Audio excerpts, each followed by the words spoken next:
Кадры из Душанбе. Парад в честь 30-летия независимости Таджикистана.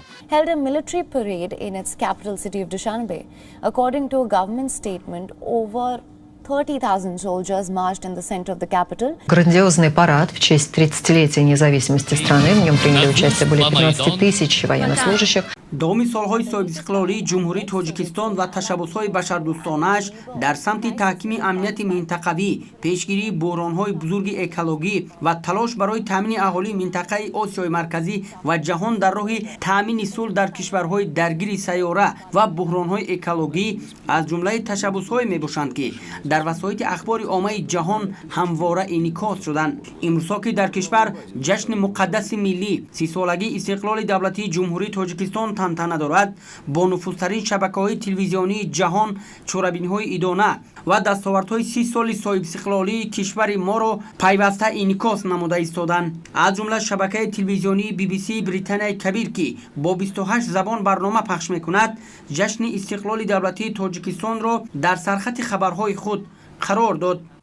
امروز 30مین سالگرد استقلال تاجیکستان. شبکه اطلاعاتی معروف جهان یورانیوس هم گذشت نظامی را با مناسبت 30مین سالگرد استقلال دولتی جمهوری تاجیکستان در همان نشرهای خبری خود به طور واسع پخش نمود. باید گفت که هر یک چهاربینی سطح بین‌المللی و جشن‌های مقدس که در تاجیکستان برگزار می‌گردند از جانب این شبکه با نفوذ همواره انعکاس می‌شود. هرچند که امروز در محور وسایل اخبار عامه جهان علل خصوص شبکه معروف یورانیوس بسیار از کشورها مورد انتقاد شدید قرار گرفتند، اما خبرنگاران این شبکه با نفوذ تلویزیونی عالم از تشبس‌های تاجیکستان و جشن‌های بزرگ آن به نیکی یاد می‌کنند، زیرا تشبس‌های جهانی تاجیکستان محض به خاطر سعادت بشریت و امنیت سیاسی و اکولوژی اهالی سیاره زمین روانه شده است. خبرنگاران شبکه‌های تلویزیونی فدراسیون روسیه با برگزاری چهاربین‌های متمتن به شرف 30مین سالگرد استقلال دولتی تاجیکستان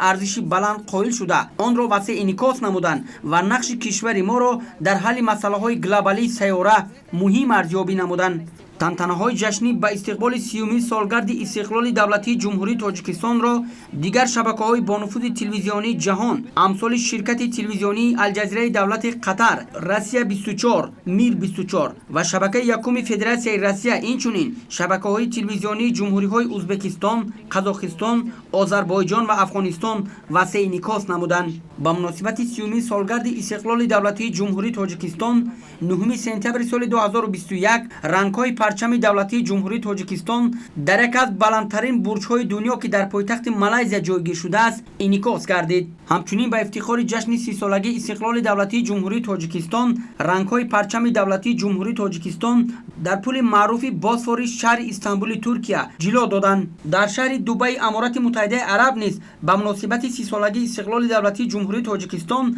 رنگ‌های پرچم دولتی ما را در بلندترین بناها انعکاس کردند. همچنین به افتخار 30 سالگی استقلال دولتی جمهوری تاجیکستان در بروکسل شماره مخصوصی مجله دیپلماتیک ورد با زبان انگلیسی به نشر رسید.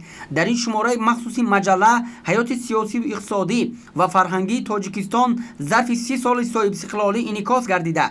در این زمینه به دستاوردهای کشور در زمان استقلال همچنین نقش افزاینده کشور در عرصه بین المللی اهمیت مخصوص داده شده است. پیام‌های اساسگذار صلح و وحدت ملی پیشوای ملت پرزیدنت جمهوری تاجیکستان محترم امامعلی رحمان و پرزیدنت شورای اروپا مارشال میشل با مجله مذکور حسن آغاز بخشیدند. مجله با ترغیب دستاوردهای بی‌نظیر کشور در طول 30 سال استقلال بخشیده شده مقاله‌های راهبران مقامات دولتی را در بر می‌گیرد. وقت از آن که نام تاجیکستان را در آینه تلویزیون‌های جهانی با تشبس‌های سیاسی و اکولوژی و جشن‌های مکرم و مقدسش می‌شنویم، در حال احساس می‌نماییم که کشور آباد و آزاد و صاحب استقلال ما در فضای رسانه‌ای دنیا موقع خود را پیدا نموده است و برابر کشورهای پیشرفته جهان تاجیکستان جوان و تازه استقلال ما همراه و همقدم کاروان جهانی سازی است.